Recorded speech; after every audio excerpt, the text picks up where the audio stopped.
তো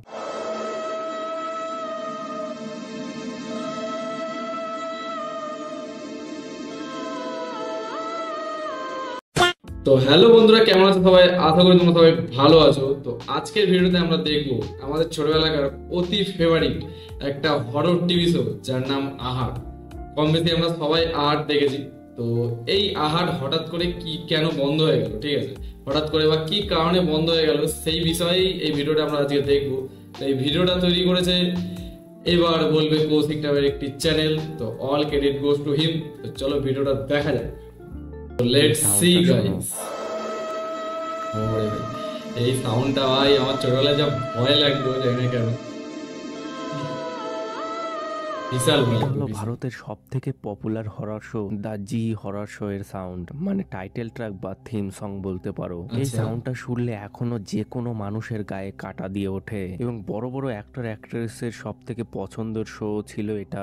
আমার তো ভাই গায়ে এখনো কাটা দিয়ে ওঠে, এখনই শুনলাম আমার এখনই কেমন ভয় লাগছিল। আমি একা ঘরে ভিডিও বানাতে বসেছি।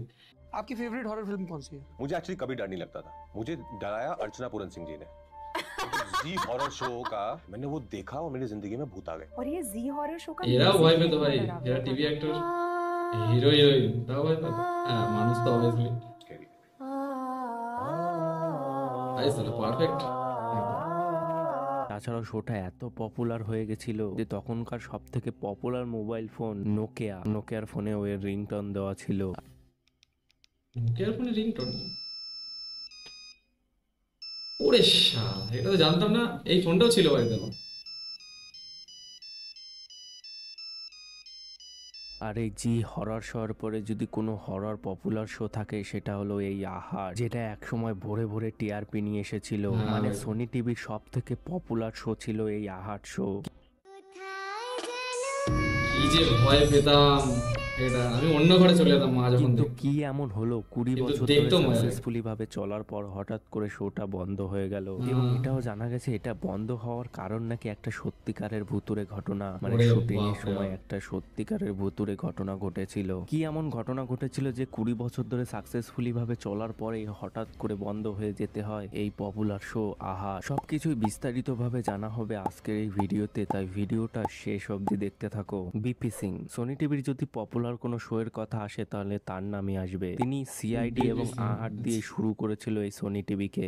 মানে এই সোনি টিভি তৈরির আগেই আহাট তৈরি করে ফেলেছিলেন তিনি। 1993 সালে শুট করে ফেলেছিলেন তার ফার্স্ট এপিসোড এই আহাটের, কিন্তু সোনি টিভি লঞ্চ বাপরে, হয়েছিল এত আগে কাটে এগুলো? 1995 খ্রিস্টাব্দে। আহাটের 6টা আমি তো সিজন 2012 এসেছিল এবং 20 বছর ধরে দেখতাম চলেছিল, সেই সময়। 1995 থেকে 2015 অবধি। প্রথম সিজনে 285টা এপিসোড রিলিজ করা হয় এবং প্রথম 40টা এপিসোড হয় সাসপেন্স থ্রিলার, মানে সেখানে কিছু ভয়াবহ সিন থাকতো কিন্তু সুপার ন্যাচারাল কিছু থাকতো না। কিন্তু ওই 40টা এপিসোডের পরেই সুপার ন্যাচারাল থিমে মানে কিছু ভুতুরে থিম ঢোকানো হয় এবং প্রথম সিজনটা খুব ভালোই চলে এবং 1995 থেকে 2001 অবধি প্রথম সিজনটা চলেছিল। তার ঠিক 3 বছর পরে এত পপুলারিটি, তার জন্য আবার দ্বিতীয় সিজন আসে 2004 সালে। সেম ফরম্যাটে এপিসোড গুলো তৈরি করা হয়, কিন্তু সেই ভুতুরে জিনিস, জম্বি, এইসব জিনিস ঢোকানোর জন্য এপিসোড গুলো আস্তে আস্তে লো হয়ে যেতে থাকে এবং তার টিআরপি দ্বিতীয় সিজন থেকেই আস্তে আস্তে কমে যায়। তার জন্য যেখানে আচ্ছা। প্রথম সিজনে 285টা এপিসোড রিলিজ করা হয়, সেখানে দ্বিতীয় সিজনে মাত্র 28টা এপিসোড রিলিজ করেই সেটাকে বন্ধ করে দেয় এবং 2007 সালে তৃতীয় সিজন আসে আহার দহশত কি তিসরি দস্তক নামে, মানে এই টাইটেলে তৃতীয় সিজনটা এই এসেছিল। সময় আমি কিন্তু দেখতাম, এই এই সময় সিজনের দেখতাম, স্টোরিটা মনে আছে। সেরকম ভালো ছিল না, তার জন্য এর টিআরপিও আস্তে আস্তে ডাউন হতে থাকে এবং তৃতীয় সিজনটা তারও কম, মানে 21টা এপিসোড রিলিজ করে সেটাকেও বন্ধ করে দেওয়া হয় এবং চতুর্থ সিজনটা একটু ভালোই চলেছিল, যেটা সিআইডির কিছু এপিসোডের টিআরপি থেকেও বেশি টিআরপি গেইন করেছিল। এবং তারপরে 2010 সালে আসে সিজন 5, যেখানে 16 নম্বর এপিসোড, যার টাইটেল হলো মদ কা খেল। এই এপিসোডটা ভীষণ ভাবে খেল। চলেছিল। আচ্ছা। তার দেখেছি পেছনে নাকি একটা মনে কারণ নেই, এটা ছিল। যাই হোক। কারণটা হলো 1999 সালে হলিউডের একটা movie house on the haunted hill, এই মুভিটার দ্বারা ইন্সপায়ার হয়ে এই মদ কা খেল এই এপিসোডটা তৈরি করা হয়েছিল এবং এই আচ্ছা। এপিসোডটাও খুব ভালো চলেছিল এবং আহাটে প্রথমবারের মতো রিয়েল গোস্টকেও ঢোকানো হয়েছিল। কিন্তু তারপরে যখন 2015 সালে সিজন 6 আসলো, তখন ওই মানুষের আশাটা পুরো ভেঙে গেল। মানে এবারের এপিসোডগুলোর স্টোরি টেলিং বা স্ক্রিপ্টও সেরকম ভাবে তৈরি ছিল না, মানে এপিসোডগুলো কিরকম যেন খাপছাড়া লাগছিল অডিয়েন্সের। তার জন্য এই 6 সিজনের টিআরপি পুরো নিচে নেমে যায়, মানে 2.9 চলে আসে। যেখানে ফার্স্ট সিজনের টিআরপি ছিল 11.3, সেখানে 2.9 চলে আসে এবং এর জন্য চ্যানেল শাটডাউন করে দেয় এই আহাট। হ্যাঁ, কিছু কিছু সময় এমন ছিল যে এখনো মনে আছে যতটা, যে পুরো একঘেয়ে হয়ে গেছিল, সে একই ভূত, কোনো রকম সেরকম অ্যাক্টিং না। বাট আমি জানতাম না যে আহাট এত পুরো, প্লাস এই 2000 সাল থেকে চলে আসতাম। আমি ভাবতাম তো কিছুদিন যাই হোক, তো একটা বোরিং টাইপের হয়ে গেছিল, টিআরপি ওই জন্য কমে গেছিল।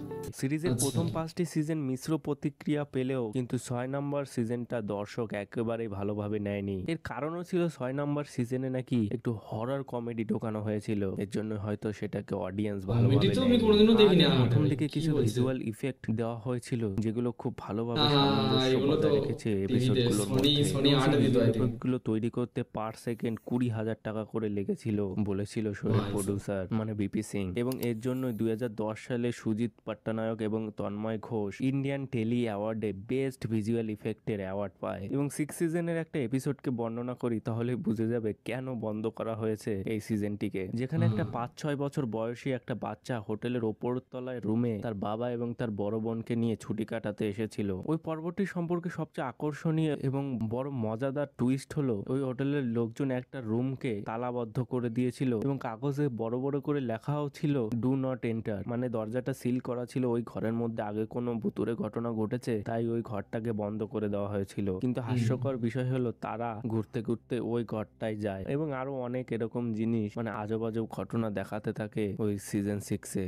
তার জন্য অডিয়েন্সের আকর্ষণ আস্তে আস্তে হারিয়ে যেতে থাকে। 90s যত কিড আছে তারা এই জি হরর শো এবং এই আহার এই দুটো শো দ্বারাই তারা বড় হয়েছিল। তাদের চাইল্ডহুড মেমোরির মধ্যে এই দুটো শো অবশ্যই থাকবে। প্রথম দিকে শোগুলো এবং খুব ভালো ভালো অ্যাক্টরদের দ্বারা তৈরি করা হয়েছিল, কিন্তু শোগুলো আস্তে আস্তে কোয়ালিটি কমতে থাকে এবং হরর শোর নামে অ্যাকচুয়ালি সেখানে ফানি এলিমেন্ট ঢোকানো হতো এবং সেটা হরর শো এর থেকে বেশি কমেডি শো মনে হতো। তখন আমাদের ভয় লাগতো। মেন কারণ হলো এই শোটা প্রথম দিকে সপ্তাহে 2 দিন বা 1 দিন আসতো, কিন্তু মাঝে সিজনে এটাকে সপ্তাহে 4 দিন করা হয়, মানে সোম থেকে বৃহস্পতি। হয়তো কোয়ান্টিটি বাড়ানোর জন্য কোয়ালিটি কমে গেছে, তার জন্য অডিয়েন্সও কমে গেছে। এবার আসি সেই বাস্তব ভয়াবহ ঘটনাটার কথায়, মানে এই আহাট শুটিং এর সময় কিভাবে একটা হরর ঘটনা ঘটেছিল। এখানে এই শোটিকে আরো প্রভাবশালী করার জন্য আহাটের কাস্ট এবং ক্রুরা পুরো সিরিজটিকে সত্যিকারের অনুভূতি দেওয়ার জন্য বাস্তব লোকেশনে চলে গেছিল। আসন্ন পর্বটি শুটিং হয়েছিল পুনের কাছে একটি নিঘোজ নামে একটি গ্রামে। পর্বটি একটি 11 বছর বয়সী ছেলে ওমকে কেন্দ্র করে। এই গ্রামে তার পিতা মাতার সাথে প্রথমবারের মতো সে পৈতৃক বাড়িতে যায়, কিন্তু তাদের উত্তেজনা স্বল্পস্থায়ী হয় কারণ গ্রামে তাদের সাথে অদ্ভুত ঘটনা ঘটতে শুরু করে। ওম সারাক্ষণ তার চারপাশে একজন অদ্ভুত মানুষকে দেখতে শুরু করে যে তাকে প্রায় নির্জন জায়গায় নিয়ে যায়। শীঘ্রই পরিস্থিতি আরো খারাপ হয়ে যাওয়ার কারণে তাদের চাকর গজন এবং বাড়ির তত্ত্বাবধায়ক রহস্যজনকভাবে মৃত্যু অবস্থায় পাওয়া যায়, কিন্তু দেখে মনে হচ্ছে রিয়েল গল্পটাই যেন বাস্তবে পরিণত হয়েছে। যখন একজন ক্রু সদস্য ভীতকর কিছু অনুভব করছিল, তিনি কিছু অদ্ভুত শব্দ শুনছিলেন। এক রাতে প্যাকআপের পরে অন্ধকারে কিছু ছায়া চলতে দেখেছিল ওই শুটিং এর সময়। তিনিও ভেবেছিলেন হয়তো এটা কোনো ইউনিটের সদস্যর দ্বারা প্রাঙ্ক করছিল, কিন্তু সমস্ত সদস্যকে জিজ্ঞাসাবাদ করার পরেও তারা কেউ মানেনি যে এটা তারা করেছে, মানে তারা কেউ করেনি। দৃশ্যটি যে বাড়িতে শুট হয়েছিল সেটি একটি ভুতুরে বাড়ি বলে জানা গেছে। এটাই ছিল আহাটের ডাউনফলের কিছু কারণ। আহাট সোনি টিভির প্রথম একটা শো ছিল যেটা 5 বছর ধরে রেগুলার চলেছিল। এটাই ছিল সোনি টিভির প্রথম শো যেটা অলমোস্ট 5 বছর কন্টিনিউ করেছিল, মানে তখনকার যুগে। এখন তো আরো জিনিস চলে এসেছে। মিড 90s মানে 1990 এর দিকে এই আহাটের একটা এপিসোড এসেছিল যেটা এই টেলিভিশন জগতের মানে এই স্যাটেলাইট টেলিভিশনের যত টিআরপি রেকর্ড ছিল সবকিছু ব্রেক করে দিয়েছিল। মানে এটা টিআরপি 27-এ পৌঁছে গেছিল। আর এই এপিসোডটার নাম ছিল খিলোনা। এই আহাতের দুটো এপিসোড প্রচুর পরিমাণে চলেছিল, সেটা হলো এই খিলোনা এবং জাদুঘর। তো ব্যাস বন্ধুরা, আজকে এই পর্যন্তই। এটাই ছিল আহাটের কিছু ডাউনফলের কারণ, কিছু অজানা তথ্য। এই আহাটের ব্যাপারে তোমাদের যদি কোনো মতামত থাকে তাহলে কমেন্ট বক্সে অবশ্যই জানাও। ভিডিওটা ভালো লাগলে অবশ্যই জানিও গাইস, সাবস্ক্রাইব করে দিও। সাবস্ক্রাইব করে নোটিফিকেশন অল করে দিও। তো এই ছিল ডাউনফল আহাটের। তো